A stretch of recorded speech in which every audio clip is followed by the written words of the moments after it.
ভরা মৌসুমেও মিলছে না ইলিশ মাছের এমন আকালে হতাশ জেলে ব্যবসায়ী ও পাইকাররা।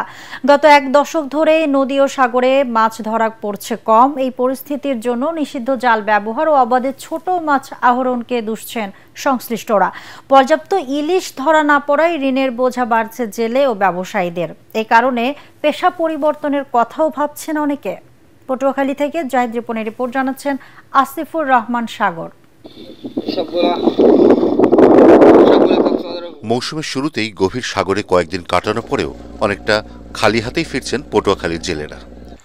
যেটুকু মাছ মিলছে তাতে উঠছে না ট্রলারের জ্বালানি খরচ। গত এক দশক ধরেই চলছে মাছের আকাল। এই পরিস্থিতির জন্য অনুমোদনহীন বাণিজ্যিক জলযানের ব্যবহার, নিষিদ্ধ জালে মাছ শিকার, উপকূল জুড়ে চিংড়িপোনা আহরণ, অবাধে ছোট মাছ শিকার এবং বিদেশি জেলেদের আগ্রাসনকে দায়ী করছেন জেলে ও ব্যবসায়ীরা। আমরা মাছ পোনা যা পাই সাগরে যাইয়া অত চলে না, সংসার চলে না। একটা ছেলে মেয়ে লেখাপড়া করে, হ্যাঁ চালাইতে পারতে আসি না। আমরা বাজারঘাট করে নদীতে গেছিলাম, মাছ পোনা এরকম একটা হয় নাই, কম। বাজার করে গেছি 1 লাখ টাকার, ওইটাই লস। মাছ নাই বললেই চলে। দীর্ঘ 58 দিন অবরোধ ছিল। আমরা যে মাছ ধরা আশা নিয়ে গেছি সাগরে, আসলে কিন্তু আমরা সেই মাছ পাই নাই। 3 নাম্বার সিঙ্গেল দিয়েছে, সিঙ্গেলের কারণে উঠতে হয়েছে, আমাকে বাজার খরচা ওঠে নাই। 2-1টায় মাছ পাইছে, কিন্তু অনেকে মাছ পায় নাই। আবার আকাশের অবস্থা খারাপ। তীব্র তাপপ্রবাহ সহ আবহাওয়া অতিরিক্ত উষ্ণ হওয়ার কারণে সাগরে মিলছে না কাঙ্ক্ষিত ইলিশ।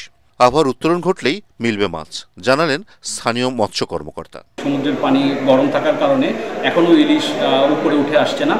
যেহেতু ইতিমধ্যে বৃষ্টিপাত শুরু হয়েছে, আমরা আশা করছি যে তাপমাত্রা কমে আসবে এবং ইলিশ তাদের যে গভীর সমুদ্র থেকে উপরে উঠে আসবে এবং আমাদের জেলেরা তাদের যে মাছ কাঙ্ক্ষিত ইলিশ বা সহ অন্যান্য যে সকল মাছ আছে সেগুলো তারা খুব সুষ্ঠুভাবে ধরতে পারবে। সাগরে মাছ শিকার করে জীবিকা নির্বাহ করে পটুয়াখালী উপকূলের প্রায় 67,000 জেলে। মহিপুর আলিপুরে দেশের বৃহৎ সামুদ্রিক মাছের আড়তে অন্তত 10,000 শ্রমিক কর্মরত রয়েছেন। Bureau report, ATN Bangla.